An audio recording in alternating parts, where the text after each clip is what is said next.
welcome to the celebration of life for Glen Acorn. I'm John Acorn, Glen's son, and I'm just delighted to see you all here. I'd like to start by especially thanking those who've come from a great distance. It's really nice to have Kaya Ramsey and Stuart Peebles here from California. Thank you for coming, and Jackie Johnson and Michael Bernard. Nice to have you here from the coast, and Dan and Jennifer too. Yeah, thank you. John and Eva Jane Lark are here from Ottawa, and I'm so well. I'll get to that. I'm so happy to see the Martins, our Uncle David Martin and Diane and her partner Steve Carey and Rob's here as well, down from Calgary, and last but not least, all the way from Kidlington in the UK. My brother-in-law, Timothy Endicott, and his wife, my sister, Annalise. So super that you're here. Just super that you're here. But now I'll turn it over to Annalise for a few of her remarks. My name's Annalise Acorn. I am Glen's daughter, and I just want to say that I am so very honored to see all of you here today. It's absolutely wonderful. I also bring greetings on behalf of my mother, June Acorn, who would have very much liked to have been here. She's sorry not to be here. She's got lots of mobility problems and is very frail, so she just didn't think that she could manage it. But she wanted to thank you all very much for coming, to thank you for all of your friendship and kindness and help to both her and to my dad over the years, and she sends her love and best wishes to you all. My dad was someone who liked to keep death at a distance and squarely in the comic register. He really was an exemplar of the adage, of course I know that we're all going to die, but I just assume that an exception will be made in my case. In the last days of his life, we passed some of the time, at least, in the hospital, listening to audiobooks of Woody Allen, most of which were themed on the mockery of death. He enjoyed going over some of his favorite Woody Allen quips, like, I don't mind dying, I just don't want to be there when it happens, or I don't really want to live on in the hearts and minds of my friends. I want to live on in my apartment in Brooklyn, or in his case, he wanted to live on in his house in at 39 Wolf Crescent. He defied death with comedy, with activity, and with plans for the future right up until January 8th, 2024. And shortly after that sad day, I was talking to our dear friends, Kathy and Doug Matheson, and Doug reminded me that it's really important not to let the last days and the death of a loved one overtake your understanding of that person in your memory and in your imagination. And I heartily agreed with that, but I said to Dougie, how do you do it? Because the death is so salient, it's so vivid, and it's so capable of occupying a way disproportionate amount of space in your understanding of the person. How do you rebuild them and reconstruct them in your memory as a whole? And Dougie very, very sensitively and very kindly said to me, well, what you have to do is you just go back over their life and you very deliberately give your attention to those other memories from the beginning, and you anchor them in your heart to make them, to rebuild them as that whole person. And that's what we're here for today. And I thank you so much for being here and for helping us to do that.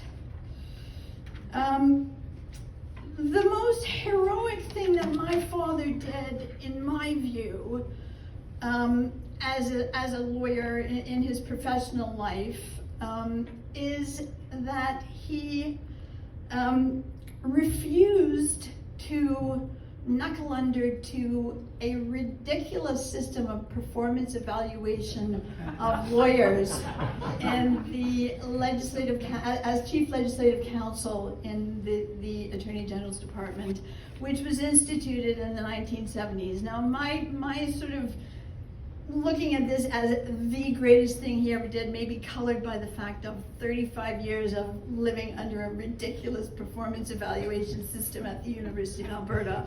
Sorry.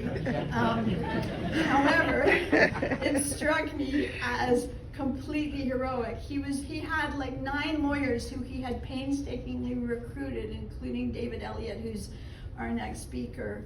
And under this system, he was told that he had 1 outstanding to give, and then he had various small change of satisfactory, very satisfactory, unsatisfactory. And he just refused. He just sent in the document to the deputy minister with 9 outstandings. And this caused like a huge furor, and all of the bureaucratic pressure of the entire government of Alberta was brought to bear to make him send in those unsatisfactories. You'll see that he says that in the end he was the one who for sure got the unsatisfactory.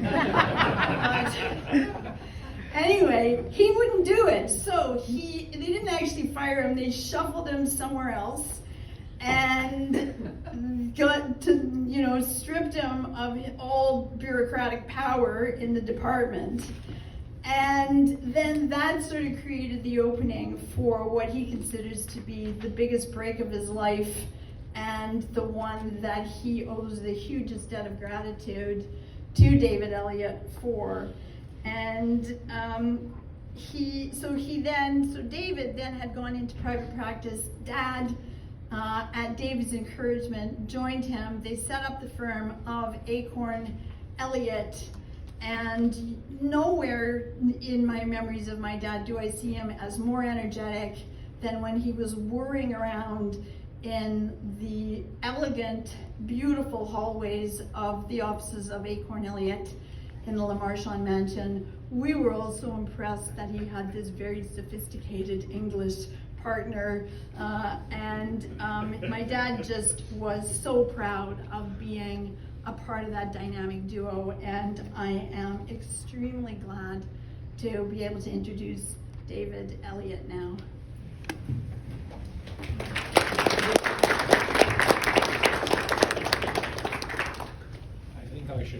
I should ask you to hold the applause. The Annalise has just said pretty well everything that I was. Oh no! No. I worried about that. I was going to call you. But I'm glad to have upset you so quickly. My name is David Elliott, and I am privileged to be asked to speak at this celebration. I have known Glen for 55 years or so, and I've known him as an employee at the Office of Legislative Counsel. I knew him as my mentor. I then knew him as my partner, and then as a colleague, but throughout that, as a friend. It's difficult to roll up 55 years in a few minutes, and I'm sure all of you have your own special memories of times with and related to Glen. And you see, I've already forgotten the first thing that I was going to say, which was to apologize to you if I should say hello to you. I can't see much anymore. I can't see out of my right eye. I've got 80% vision in my left. So if I don't recognize you or acknowledge you, I do apologize, and I do hope you'll come and talk to me. But the good news is I can still see shapes. So if you look more or less like you did 20 years ago, we should be fine. There are two aspects and small pieces of Glen's legacy that I would like to mention. The first is contributions to legislative drafting and the Legislative Council office in Alberta, and the second is humanity. Dealing first with the contributions he made to legislative drafting, he started work in Lands and Forests in '55, I think it was. He drafted legislation there, and then in Mines and Minerals, and came to Legislative Council office in early '60s. And I met him in 1968. At that time, there were 4 people in the office, and subsequently it grew during his legacy period as Legislative Council to 9. Now, during that time, he not only created an office that was the envy of any Legislative Council office in Canada, he contributed in working through the Canadian Legislative Drafting Conventions that are enacted by the Uniform Law Conference of Canada. He presided over that organisation, and probably his greatest contribution there, in addition to a number of uniform acts that he worked on, was to create these, or to work on and help revise the Legislative Drafting Conventions of Canada, which are the ground zero of drafting throughout Canada. In addition to his work nationally, he also did a lot of work within the office, and it was fortunate, fate, that Peter Lougheed was elected in the early '70s, and at the same time Glen became the Chief Legislative Counsel of Alberta. Lougheed's skills and his administrative ability, just made a humongous difference to the organisation and the processing of legislation in Alberta, and it helped drive the better quality of legislation. Certainly in the '70s, it was as good as anywhere in Canada. And it was largely due to Glen's active participation, his concern for quality. For any of you who've sent Glen a draft to have a look at, know how it comes back. Scattered with reading. Well, at least ours was scattered with reading. Or with the dreaded marginal comment, "See me about this." But that was a hallmark of his leadership in the Legislative Council office. He read every draft that went out of the office, and he commented on every draft that went out of the office. And woe betide you if you forgot that comma that he had indicated was necessary in that particular place. So that's very inadequately some of the contributions he made to legislative drafting.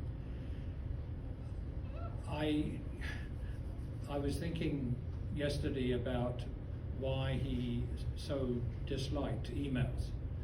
And it seemed to me it was probably because of his terrible experience with the first attempt at computerization of Alberta statutes in the late 70s. He hated that. And I think because of the trauma of creating computerization, does anyone remember things before computerization? Of getting all the statutes of Alberta on the computer. It just was overwhelming, and he never recovered from it. Let me talk very briefly about his humanity, because that's certainly more important. For me, he rescued me on 2 occasions that I come to mind very quickly. The first, when I first came to Canada, I couldn't get qualified because I hadn't practiced law for 3 years. I'd only been practicing law 2 years, 9 months in England, and that wasn't good enough for the Legal Profession Act. They wanted 3 years. Well, Glen took up my cause, and it resulted in an amendment to the Legal Profession Act, which allowed me to take some exams, which eventually I got admitted, and here I am today. And without Glen's intervention, I certainly wouldn't have been able to do that. Second occasion was a defense. Annalise has mentioned how he had this enormous concern for the people he worked with. I was in charge of orders in council. Dr. Hugh Horner, Peter Lougheed's hatchet man, wanted an order in council for which there was no legislative authority. I had the temerity to tell his staff, the member of his staff, I think, became the Speaker of the Legislative Assembly some years later, that this was not possible, and I was very quickly told that nothing was impossible that Dr. Horner wanted. I immediately went running to Glen, and Glen leapt to my defence. He talked to Merv Leach, and within a couple of days we had a letter or a memorandum from Merv Leach setting out for the first time the role of the Legislative Council and its independence and the importance of that. And if he had any problem with Legislative Council staff, he should come and talk to Merv Leach personally. We didn't hear anything further.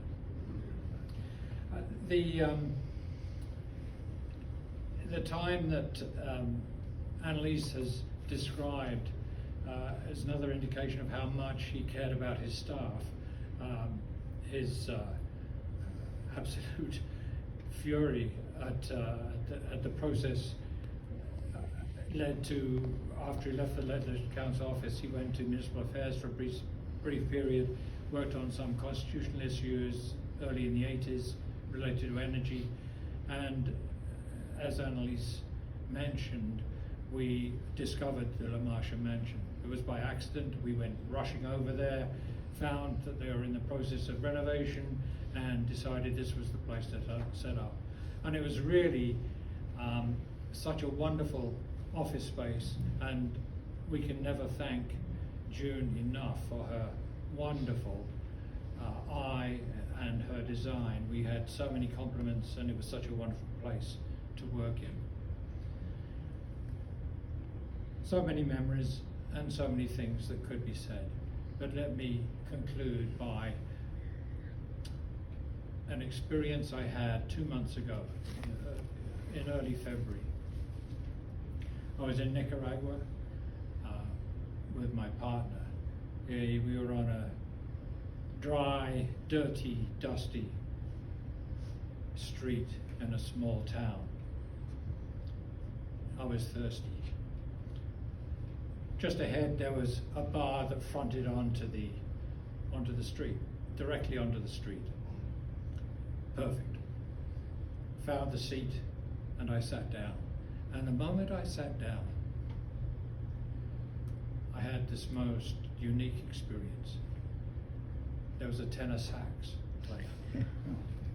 And it was just such a moving moment to hear that wonderful melody, and all the 55 years of thoughts and love for Glen Acorn came flooding back.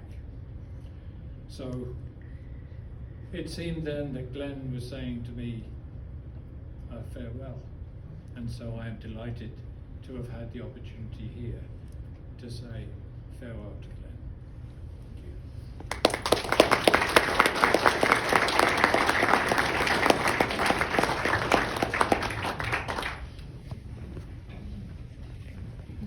Thank you so much, David, and it's wonderful to have you here.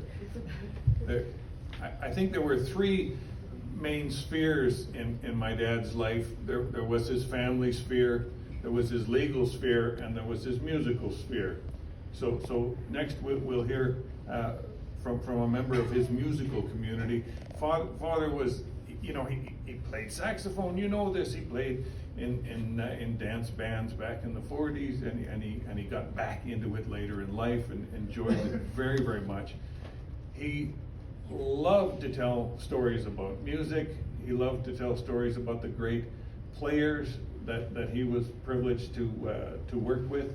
But he also had tremendous respect for a good band leader, and our next speaker is not just a great musician, but also a great band leader. So Larry Schrum, if you could come up and say a few words about Father in the musical realm. Thank you.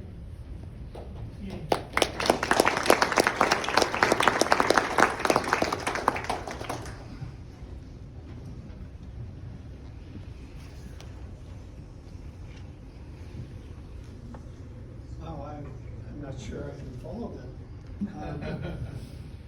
And I've been called a lot of things. I don't know, a great band leader has ever been one of them.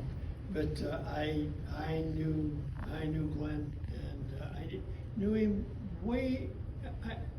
as way more than a musician. And then, but I also knew, knowing that he was a QC lawyer, that how much expertise it takes to do that. And then one day, for whatever reason, he sent that thing that he wrote, that book that he wrote, I think is one that's back there, sent that to me. And I think he thought, because I was once a law teacher, that I would understand it, and I got through at least the first 2 pages. Anyway, I was in fact teaching law one point in time. I had been in Canada for 6 years. I was still an American citizen, and I got called down to the office at McNally, and they said, we don't have enough to fill up your full schedule, and so we want you to teach another course. And they said, we'd like for you to teach law, Law 20. And I said, is that Canadian law? Which they didn't find a lot of humor in anyway. But anyway, I said, I don't know anything about Canadian law. And they says, oh, well, it's okay, you'll have a book. And the kids all have a book. And so all you gotta do is stay a page or 2 in front of them. And it didn't take me very long to understand that none of those kids in that class gave a damn about anything with the law other than knowing what's gonna happen when they get caught with beer. They were not interested in torts or contract law or any of that. But anyway, I thought, yeah, okay, I'll mention that. I feel good about being in this group. I met Glen. Glen came over to be I was doing some stuff with Grant McEwen with the outreach bands, and he came over to be to play in the Neo Corlett band when it moved over there. And up until that time, I knew nothing about him. He became the lead alto sax player, which is more than just being able to play the music. It's knowing the style, knowing the history, knowing everything about that. And I guess you would know, as knowing Glen, that he dug right into that. His style was absolutely impeccable. Anyway, I really enjoyed that. Then he came over and he became a tenor sax player over there, and he played in the Troc, playing tenor, and played the most beautiful ballads. And so he had, I don't know how much of that was talent or how much of it was just work, because I know that he'd play solos and he'd work them out, and these were ad-lib solos theoretically, and they were absolutely perfect every time he played them. So I really could see how much work he put in, and I could see the intelligence that he had, and I can understand his level of expertise in the law. However, I was a little concerned when he specifically told me when he was talking about his travels through the law. I was the world's worst trial lawyer. And so he got out of that trial thing. He in my what he told me led me to believe that he didn't want to ever go back inside a court trial. To top his musical efforts off, I understand you're going to see, and probably many of you know this, his singing of the Cool Yule with the Louis Armstrong thing, and it just, nobody who ever heard that will ever forget it, I'm sure. But he was, it was mostly after he had retired and I had retired and was at home that I discovered what a great friend he was. Because you could count on, I'd get phone calls, and he would be wanting to find out how you were doing. He wanted to tell you how he was doing. Just about I got a charge out of the fact I knew part of what was coming. Every phone call that he ever gave to me included going through his journey in music and talking so much about his school music teacher. And this kind of warmed my heart a bit.